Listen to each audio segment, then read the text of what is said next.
Okay, bismillahirrahmanirrahim. Assalamualaikum warahmatullahi taala wabarakatuh. Salam sejahtera, selamat datang lagi ke channel saya. Kita nak sambung bahagian kedua untuk Terengganu 2022 pada soalan 21.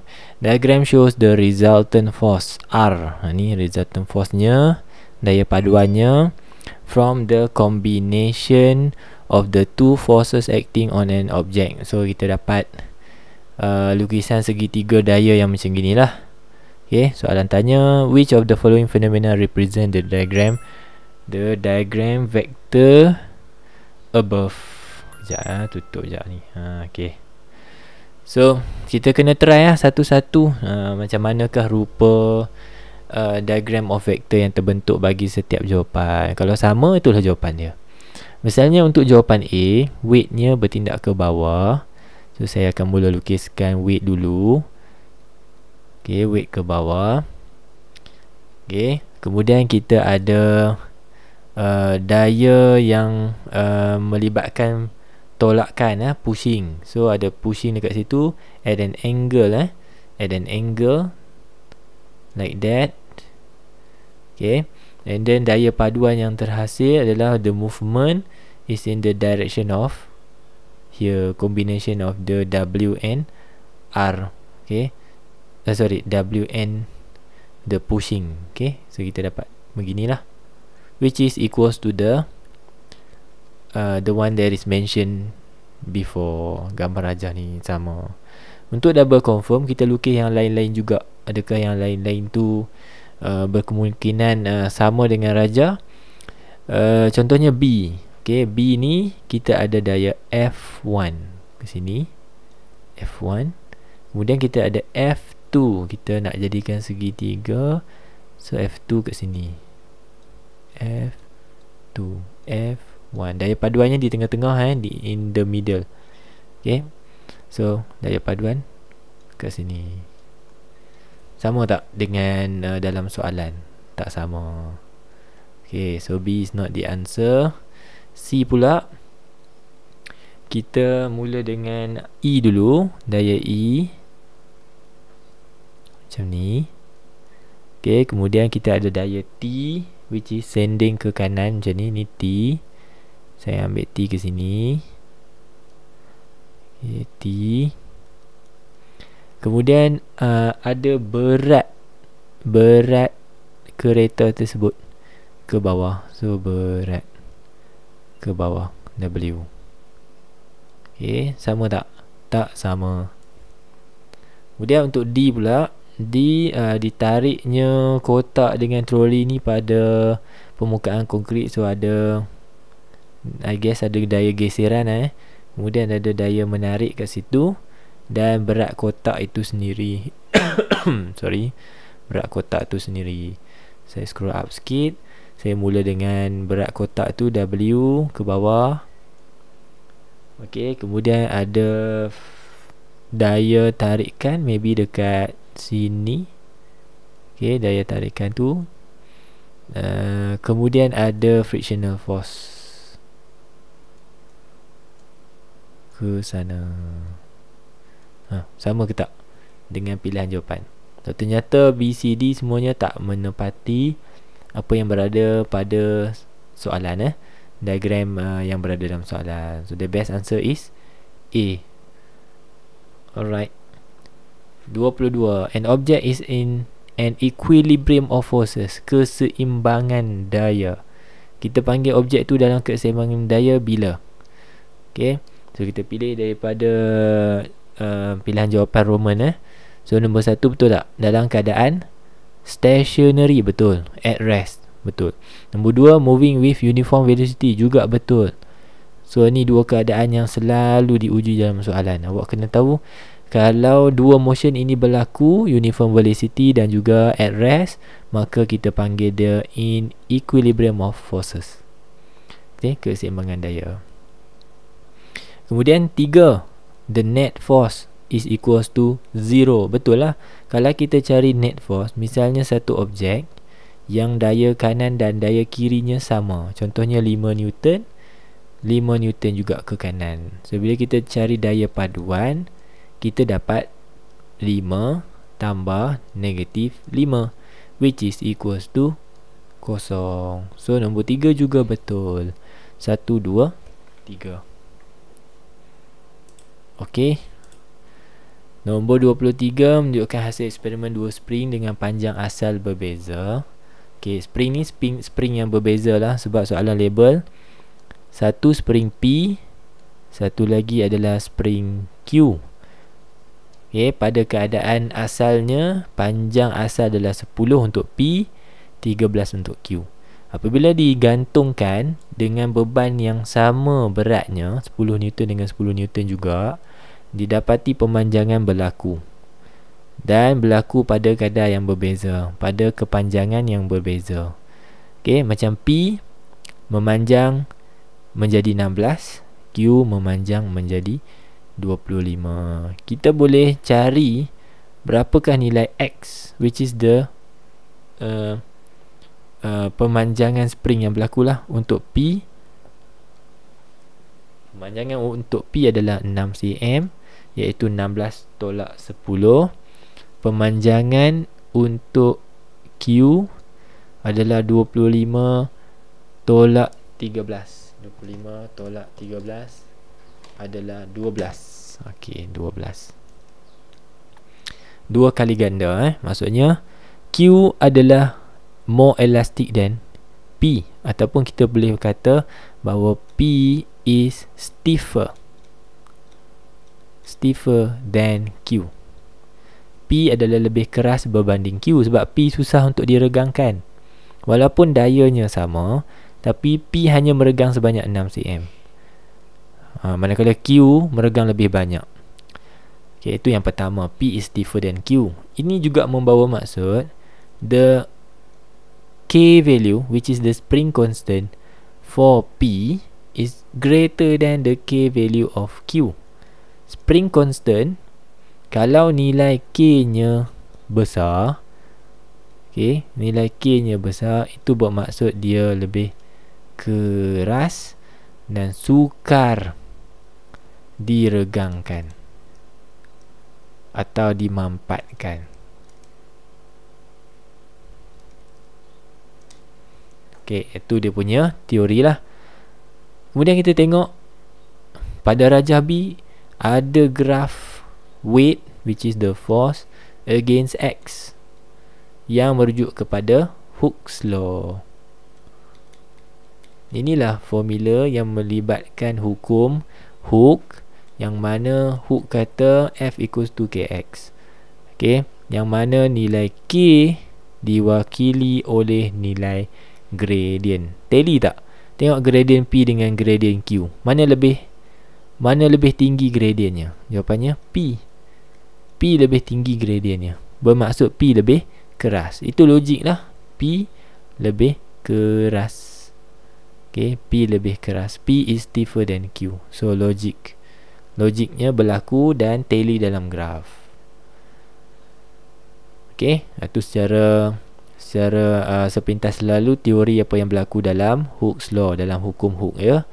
Tolong kuasai. What is the conclusion can be drawn based on the diagram? So jawapan nombor 23 is A. The extension of spring increases as the spring constant decreases. Apabila K jadi kecil, maksudnya lebih kenyal, mudah untuk diregangkan. Okay, lawan kepada statement saya tadi ni lah. K besar, dia lebih keras, sukar diregangkan. Jawapannya, pemanjangan spring bertambah apabila nilai K berkurang. Vice versa kan. 24.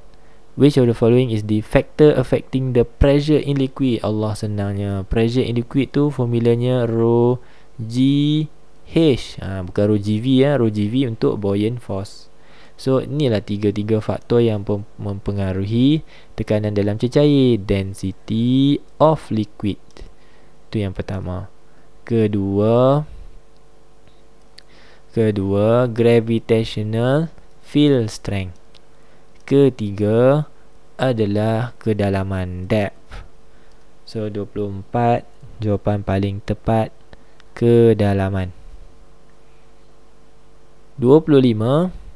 Diagram shows instrument for measuring the pressure of gas. Okay, kita nak ukur tekanan gas trapped in the container. So, apakah nama alat? Allah, direct answer, manometer. Ni bahagian ni kita panggil dia manometer. Okay, barometer of all kind, tak kira lah dia aneroid barometer ke 14 barometer ke, guna untuk apa pelajar? Mengukur tekanan atmosfera. Okay, khas untuk mencari tekanan atmosfera ataupun mengukur tekanan atmosfera. Manometer untuk tekanan gas. 26. Diagram shows hydraulic brake used by a car. Given that force M diguna pada piston kecil iaitu 5 cm kuasa 2, kemudian menghasilkan suatu daya di sini dengan luas permukaan 100 cm square. If the force exerted on the car is 150, maksudnya kat sini lah, F2 yang terhasil adalah 150 Newton. F1 kita tak tahu. Calculate the force M. Senang je ni. Menurut Pascal Principle, F1 bahagi A1 sama dengan F2 bahagi A2. 1 ni kita ambil pada piston kecil. Okay, kejap ya. 1 ni kita ambil pada piston yang kecil, yang warna biru.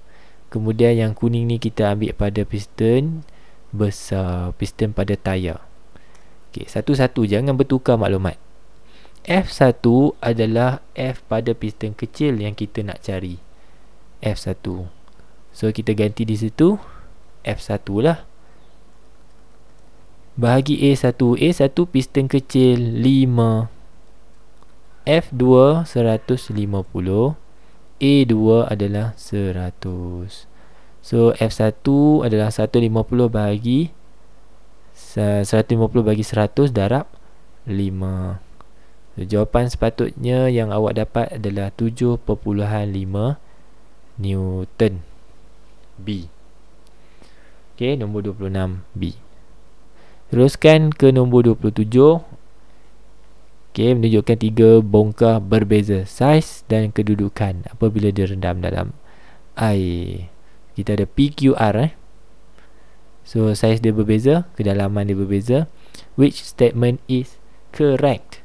So jawapannya adalah A. Block R has greater buoyant force. Kenapa R has a greater buoyant force? Buoyant force is calculated by using formula rho GV.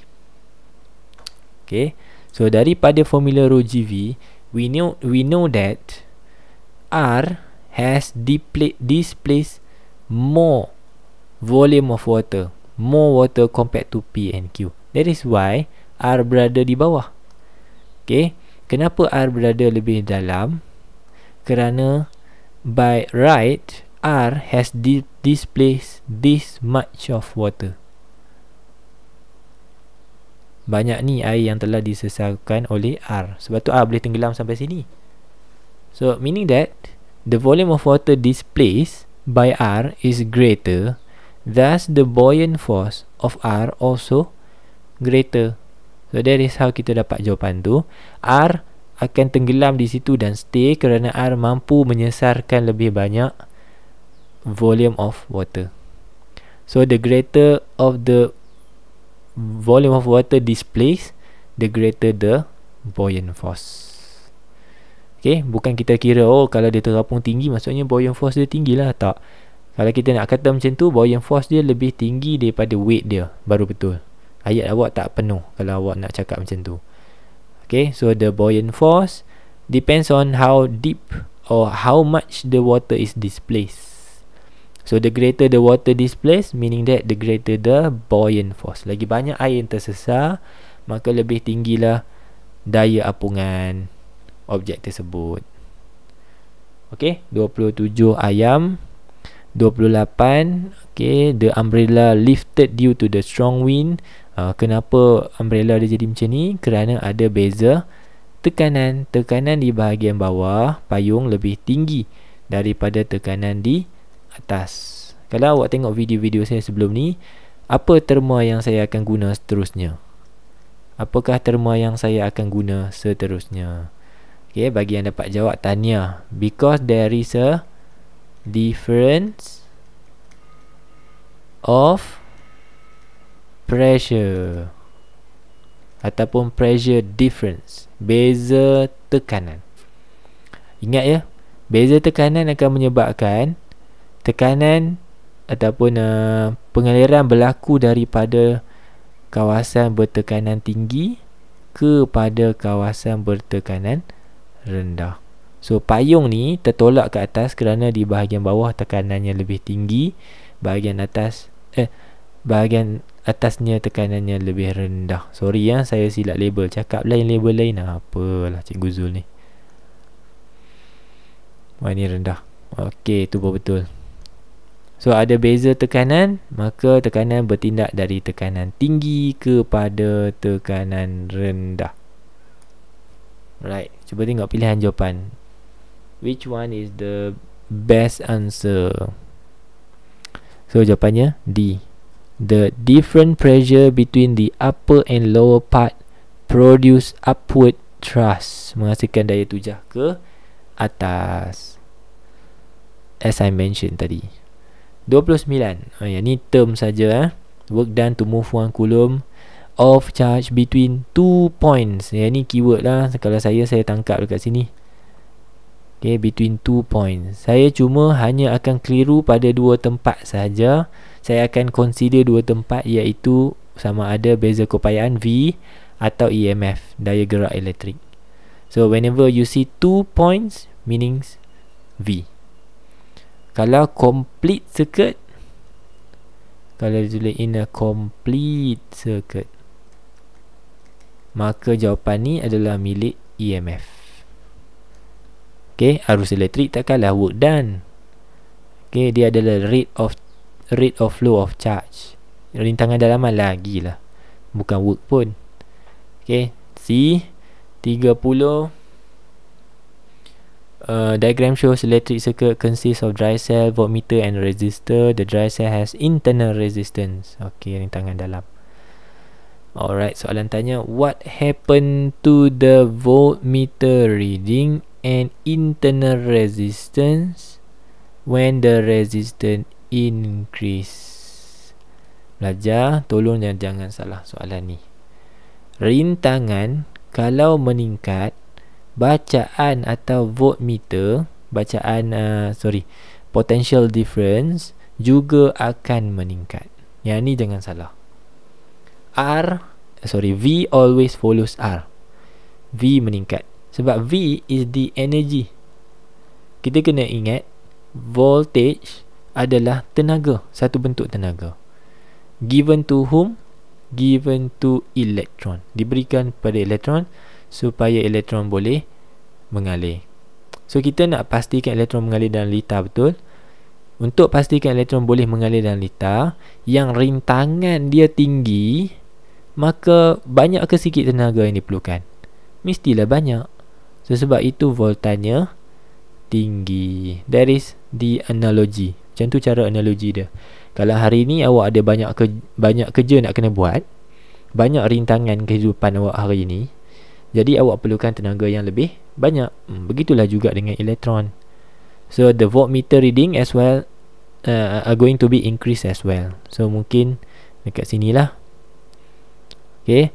Kemudian seterusnya internal resistance. Internal resistance ni tak ada kaitan lah. Tidak ada kaitan dengan situasi sekarang. Kalau R bertambah pun internal resistance tidak akan berubah, kerana internal resistance adalah milik bateri. Internal resistance adalah resistance yang wujud di dalam bateri. So if you change the resistance, the outside resistance ataupun external resistance, it doesn't have to affect ataupun it doesn't affect the internal resistance inside the battery. Tidak terganggu. So 30B, 31 Fleming left hand rule. Apakah yang diwakili oleh ibu jari? Jawapannya adalah A, daya. Okey, ibu jari daya. Jari telunjuk awak menunjukkan ke arah south. Dan jari tengah awak menunjukkan arah arus. 32. Which of this action will increase the deflection of galvanometer pointer? Maksudnya apa? Kita cut more magnetic field and we produce more induced current. Macam mana kita nak hasilkan induced current yang lebih besar nilai dia? So 32. Nombor 1 betul tak? Increase number of magnet. Betul. We produce strong, ini untuk kertas 2 strong magnetic field. Okay, nombor 2 betul tak? Increase the speed. Okay, kita cut magnetic field at higher rate, pada kadar yang lebih tinggi. Menukar kekutuban tak ada kaitan. Tak ada kaitan. Kalau kita tukar pun tapi kita bawa slow juga, dia tak potong juga magnetic field tu dengan lebih pantas. So nombor 4, increase number of coils. Okay, lebih banyak pemotongan medan magnet berlaku. So 1, 2, 4 is C. Okay, 32 C. 33. Which of the following is most suitable transmission electricity by national grid network? Of course, awak kena tahu bahawa kita memang elektrik yang sampai ke rumah kita adalah dalam keadaan arus ulang alik. So mungkin B, mungkin D. Okay. Kemudian yang ni awak kena ingat bahawa voltan yang kita hasilkan di power station adalah sangat besar. Kita naikkan lagi voltan tu menggunakan transformer injak naik, step up transformer. Kita buat naik dia gila-gila punya tinggi voltan dia. Kenapa? Sebab voltan tu dia akan loss along the way. Untuk sampai ke rumah awak, voltan tu makin lama makin kurang, makin lama makin kurang. So kita naikkan tinggi-tinggi supaya bila dia berkurang pun dia cukup enough untuk menampung voltan yang diperlukan oleh rumah. So must be very high. Okay, so dia arus kita kena pastikan rendah. Okay, kalau paper tu awak jawab because to reduce the power loss. Dalam formula P equals to IV, kita nak power yang sampai di rumah kita dalam keadaan constant, tidak berubah.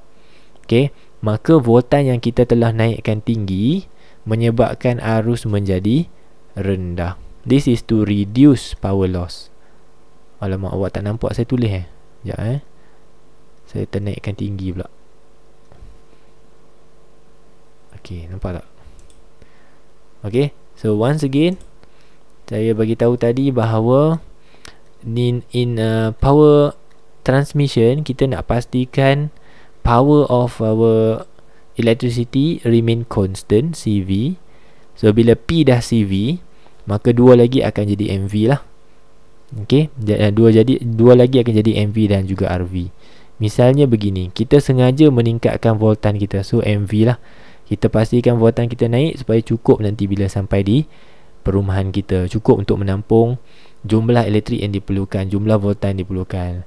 So whenever we change V, we are now producing RV, which is the I value. I ni dia result daripada kita naikkan voltan, mestilah arus akan turun. So it is to reduce power loss. Okay, reduce power loss.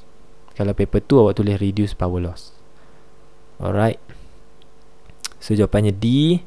34. What is the maximum speed of electrons in a vacuum tube that has a potential difference of 80,000 volts across it?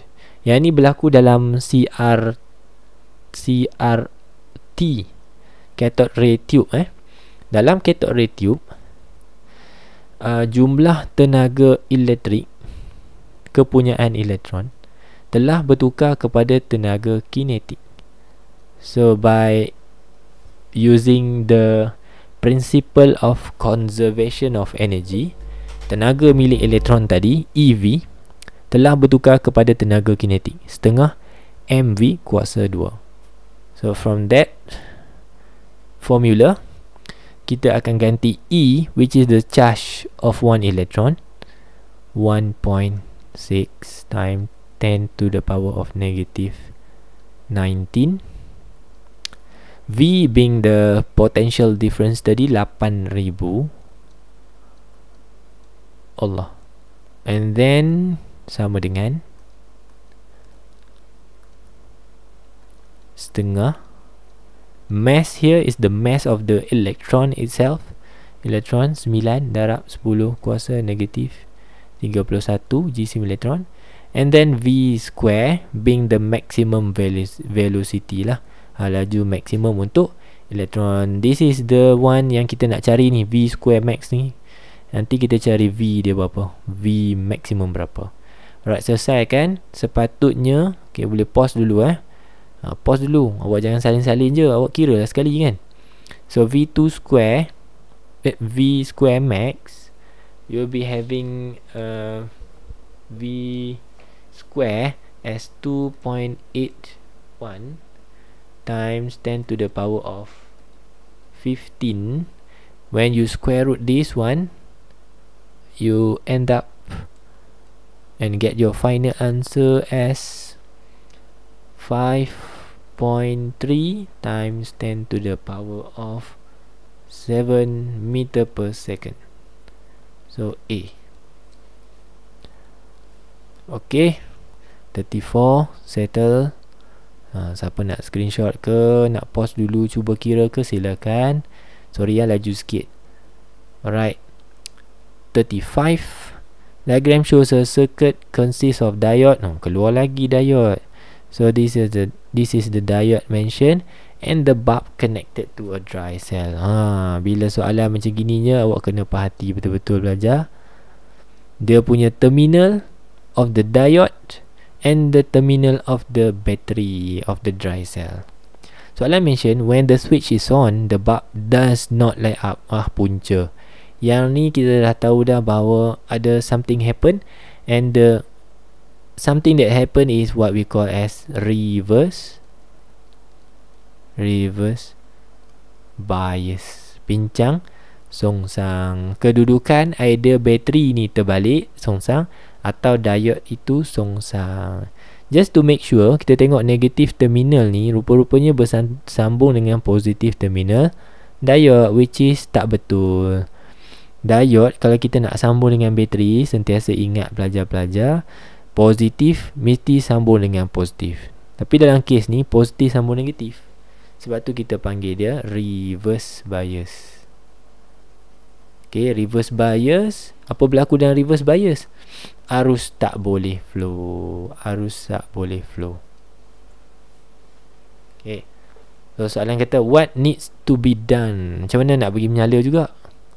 So jawapannya menyongsangkan, reverse the connection of diode. So ada dua pilihan lah, depends. Kalau paper tu awak boleh jawab menyongsangkan susunan dry cell, sel kering, atau menyongsangkan kedudukan diode.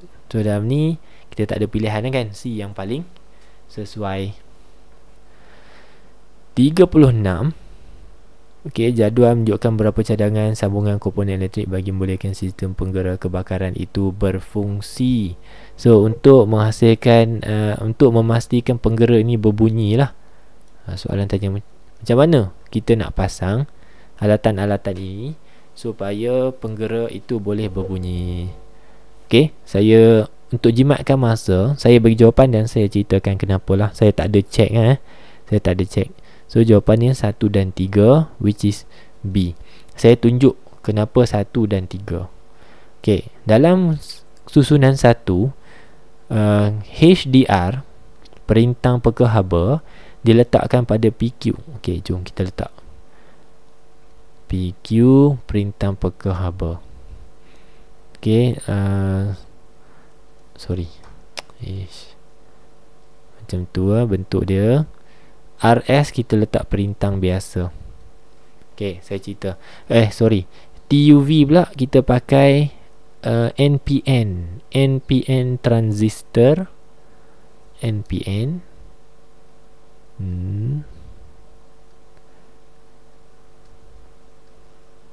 Harap boleh nampak lah anak panah dia. Kemudian YZ kita pakai positif di atas. Okay, dengar betul-betul. Bagi yang lemah ataupun tak apa nak faham kejap lagi ni, boleh rujuk, ada video saya videokan macam mana nak faham berkaitan dengan automatic switch. Yang pertama, untuk memastikan penggera berfungsi, arus di sini, which is kita kenal sebagai IC, yang keluar dari terminal positif, bawah ni negatif kan, arus ni arus pengumpul. Sebab apa? Dia duduk pada litar pengumpul. So arus ni dia akan flow ni, turun bawah ni sampai sini. Okey, dia nak masuk dalam transistor. Kenapa nak masuk dalam transistor arus warna biru ni, IC ni? Sebab akhirnya dia akan keluar ke sini, pergi ke kanan dan complete the circuit. Apabila complete circuit, maka bunyilah penggera ni. Okay, and that only happens if IC manage to flow through the transistor. Itu hanya akan berlaku kalau IC ni dia dapat complete circuit dia, which is yang kita akan tentukan sekarang. Adakah dia dapat? Macam mana cara untuk dapat? Tu ayat yang lebih baik lah. Okay, I'm going to zoom in. Saya tak pasti cikgu awak punya cara bagaimana, tapi this is how I explain to my students lah. Okay, IC memerlukan bantuan IB. IC needs IB. Even though IC is much greater than IB, but IC needs IB. Why? Because IB will help to activate the transistor. Macam mana cara IB boleh activate transistor? Adalah dengan menghasilkan suatu arus, dengan kewujudannya. Kalau IB wujud, baru IC boleh flow. So IB, as if it built a bridge, menghasilkan satu jambatan supaya IC boleh flow. Okey, harap awak boleh hadam setakat ni, boleh hadam tang situ dulu. Okey, setakat ni saya cerita bahawa apa? IC ni dia akan keluar dari terminal positif. Lepas tu dia pergi, dia nak masuk dalam transistor. Okey, boleh tak dia cross? Kalau dia boleh cross, hidup. Alam hidup. Okey, alam hidup. So, untuk dia cross, dia memerlukan jambatan yang warna hijau ni. Siapa yang buat jambatan ni? Jawapannya IB. Kalau IB ada, baru jambatan boleh direntasi oleh IC untuk complete the circuit. Now, macam mana IB boleh wujud? Bilakah IB akan wujud? IB hanya akan wujud apabila voltan di bawah sini, di kawasan tapak ni adalah tinggi. Voltan di kawasan bawah ni adalah tinggi. Apabila voltan tinggi, maka tenaga lebih besar dapat diberi kepada elektron dan berlakulah pengaliran arus dalam tapak. Saya ulang, apabila voltan tinggi di kawasan tapak, tenaga itu boleh diberikan kepada elektron supaya elektron boleh mengalir sekaligus menghasilkan arus yang kita kenali sebagai arus tapak. Okey. Ni saya tengah backtrack cerita ni. Okey, macam mana pula boleh voltan dekat bawah ni tinggi? Macam mana kita nak voltan di bawah ni tinggi? Dengan cara voltan di atas menjadi rendah. This is what we call a circuit or connection known as potential divider. Potential divider, maksudnya voltan di atas dan voltan di bawah.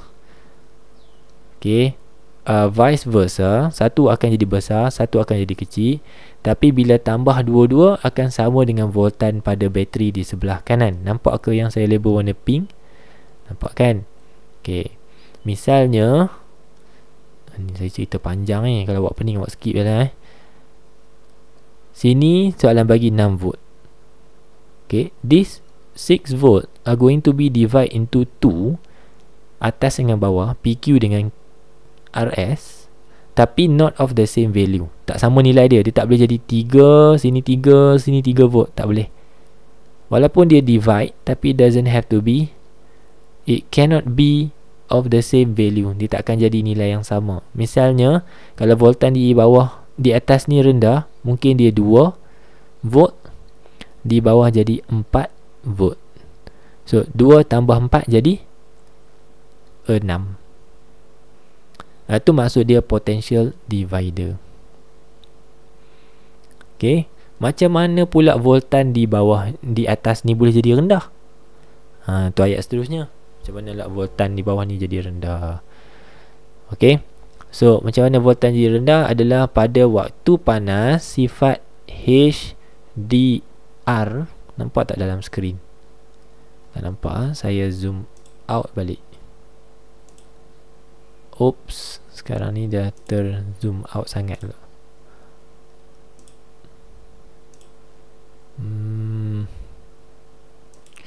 Okay, so HDR, sifat HDR itself, sifat HDR adalah satu perintang yang nilai rintangannya berubah mengikut suhu persekitaran, keadaan persekitaran. So misalnya pada keadaan panas, okay, pada keadaan panas rintangan HDR akan berkurang.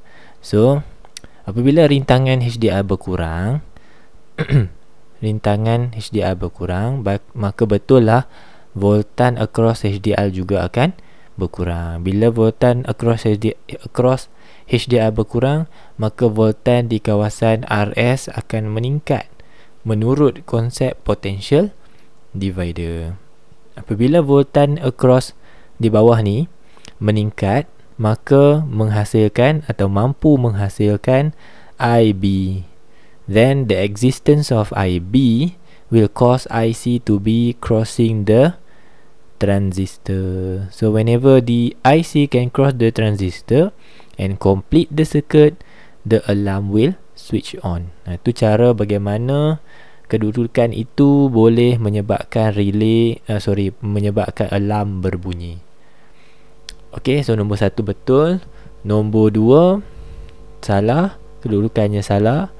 Okay, jadi terbalik lah, dia hanya berbunyi pada waktu sejuk, which is tak betul. Kita nak alarm kita bunyi waktu panas lah, sebab penggera kebakaran kan.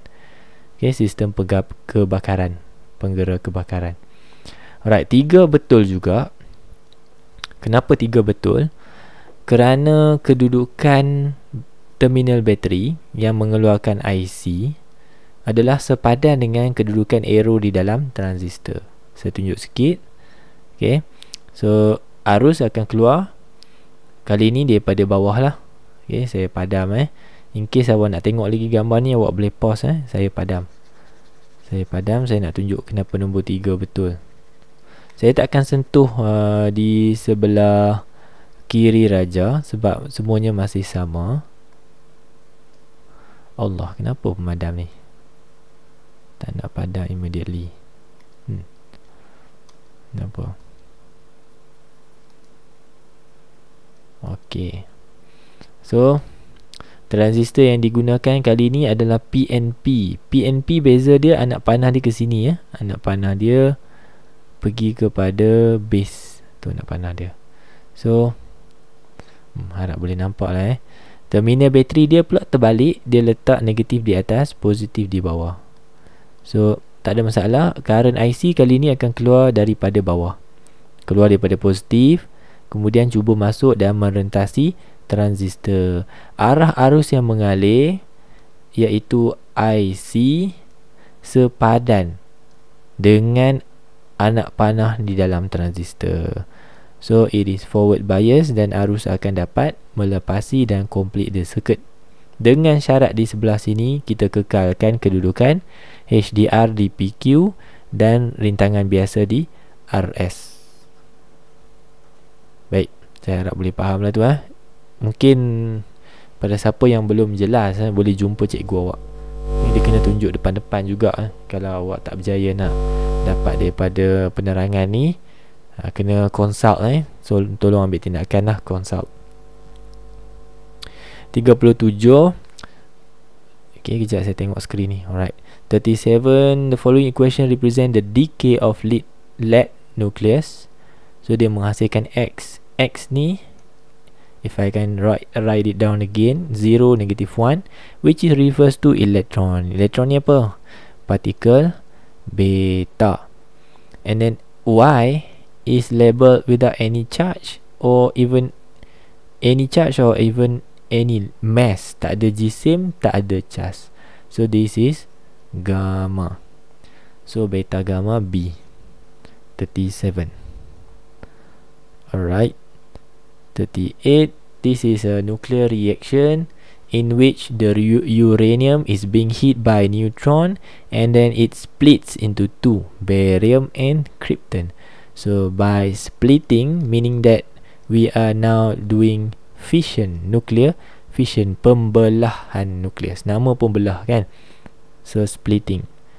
39, the threshold frequency. Threshold frequency simbolnya F. Not threshold frequency means this is a minimum frequency for photoelectric effect to occur. Frekuensi yang paling minimum supaya photoelectric effect berlaku. The best answer, number 39, is A. The minimum frequency of the photon for an electron to escape the metal surface. Electron escape the metal surface. This refers to photoelectric effect. Kesan photoelektrik. Last one, number 40. When a graph of photoelectron kinetic energy against frequency of incident radiation is plotted, the threshold frequency is given by the x-intercept.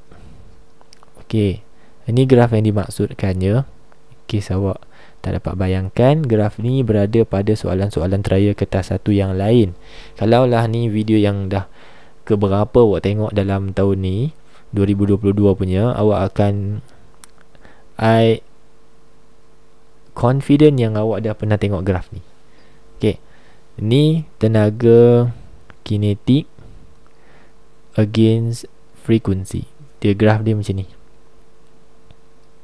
Okay, check balik whether awak dah pernah tengok. Kalau tak pernah tengok, tengok balik video-video yang saya dah habis bincang. Misalnya SBP, apa lagi, Pahang, ada video yang berkaitan dengan graf ni. So here is the threshold frequency, meaning that this is the minimum frequency for photoelectric effect to occur. Kenapa saya punya highlighter hari ni tak open, nak function sangat, pelik. So this is the minimum frequency yang berada pada paksi X lah. Apa maksudnya? Frekuensi yang awak bekalkan ni, kalaulah frekuensi foton sama dengan frekuensi threshold, maka photoelectric effect akan berlaku. Tetapi dengan kinetic energy maksimum sama dengan kosong. Kalau awak bagi lebih, misalnya frekuensi lebih daripada threshold frekuensi, maka awak dapati bahawa photoelectric effect berlaku. Dan malahan elektron yang keluar tu juga ada tenaga kinetic energy maksimum yang lebih daripada kosong, which is here. Okay, so the answer is C. Alright, so mungkin saya dalam keadaan rushing sikit. Saya harap dengan rushingnya saya ni, tak adalah video saya jadi panjang sangat ataupun bosan. Nevertheless, kalau video-video saya sebelum ni berguna dan video ni berguna, tolong share, tolong like, okay, supaya orang lain pun boleh dapat manfaat yang sama. Wish you all the best. Kita jumpa dalam set yang seterusnya nanti. Jumpa lagi. Assalamualaikum, bye bye.